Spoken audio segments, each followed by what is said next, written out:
Kevin, to be sitting here right now at the Finneran Pavilion as the head coach of a program that I know you have so much respect for, what does this moment mean for you and your family? Yeah, it's special, John. It is. You know, I've had some time to really think about it, and I've had some time to walk around this building, and had some nightmares and had some good memories. But I've had so much. I got to see Jay build this program, really from when the Big East kind of started new, to when I left, and I have so much respect for the way he coached, for the way his players played. For the fan base, how great they are. So to be part of this family and be part of this culture, be part of this university, it's really special. You're a junkie. You watch a lot of basketball. You pay such close attention to everything within college basketball. Where do you place this job? Oh, I think it's the best job in college basketball. I mean, I really do. I think it's, again, go back to 1985 and then just start looking at the history of great coaches, great players. I think being in a sports crazy town like Philadelphia is awesome. And then being back in the Big East, which, you know, obviously Villanova is a huge reason why there's so much success in the Big East. I just think it's as good a job as there is.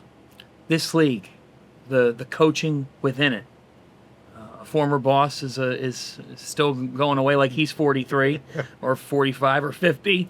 You know Richard, who takes the job at Xavier, but between Greg McDermott and Ed Cooley, Dan Hurley, who's won back-to-back titles heading into this year, to be back in this fraternity and to know the priorities of this league, that when you guys sit down, men's basketball is the priority. How much is that a reason why you're sitting in here? Yeah, I mean, that is a huge reason. I think, you know, the respect I have for the coaches in this league, obviously what Danny's done at UConn, I don't have to talk about Coach Pitino and what his legacy is, probably maybe arguably the greatest college coach of all time.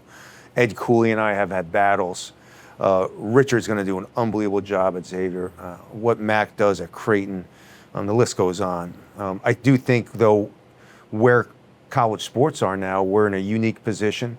Not so much a better position, but I think we're in a unique position with what happens with the House settlement. So the coaches I'm looking forward to go battle against them because I have so much respect for them. And I know what they've done since I haven't been here.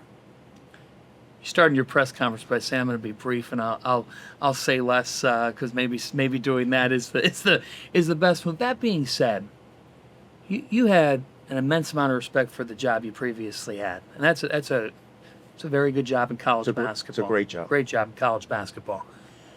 But what was it ultimately that made you and your wife say, you know what, for us, you call this your last destination, this is the place for me?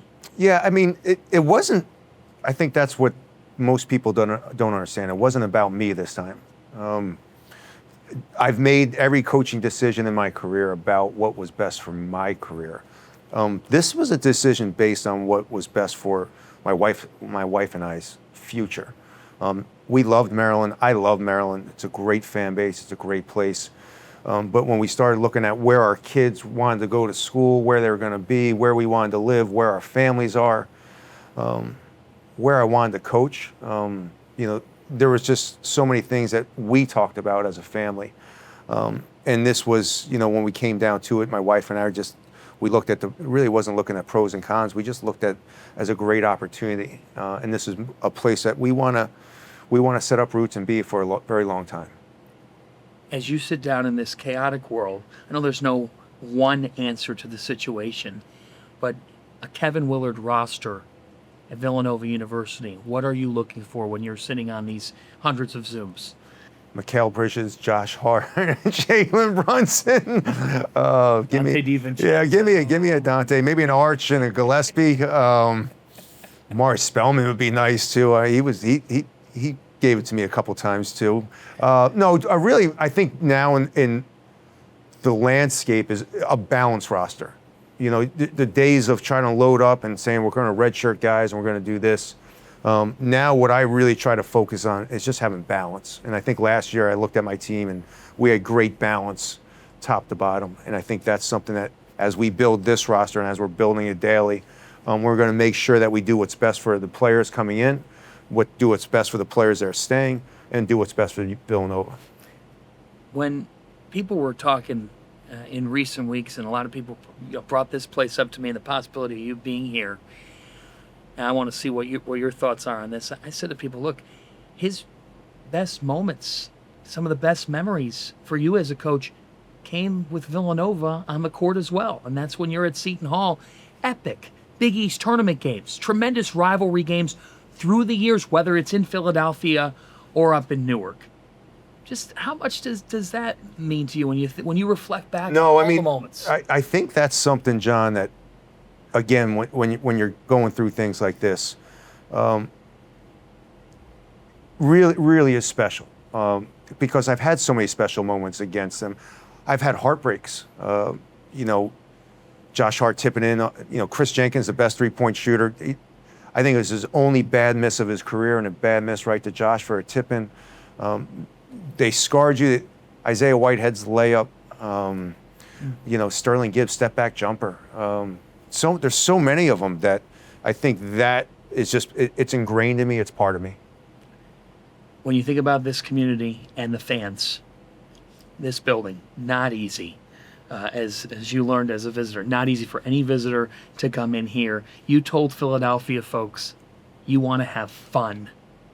What would you say to them? Yeah, I mean, I think the way I look at coaching now, John, because again, the world's changed. It's not 10 years ago. It's not 5 years ago. I want my teams to play with great energy and have fun playing passionate basketball. And that's all I want the Villanova fan base to be too, is be passionate, be energetic, understand that there is going to be year to year, you're going to lose a player every once in a while. There's going to be a little roster turnover. That's part of where we are in college sports right now. So right now we have to adapt. We have to adapt as coaches, and we have to adapt as a fan base and adapt as a community. And the team that goes out there, I want them to be excited about. I want them to be passionate about. You've had a journey of close to 2 decades as a head coach. How much do you feel, because I know how much you have those big dreams, you want to win a national championship. It's what every coach wants. But how much do you feel that at this destination, knowing what you want to accomplish in your career, that those types of things, it takes a lot of work, are possible? Yeah, absolutely, Johnny. I also think it's this part of my career in life. Like I said, we're going to be empty nesters. The only thing I'm going to have is basketball, and because I know my wife's not going to want to be around me. So I think this part, and again, that's the way we looked at it on this decision, was like, hey, we're going to be together. This is where we want to be. This is a university. This is a program that's won national championships, not just 16, 18, but 1985. They've been to Final Fours. So we looked at this as an unbelievable opportunity for us to be as a family and to be as a coach. You said at 50 you're entering the prime of your coaching career.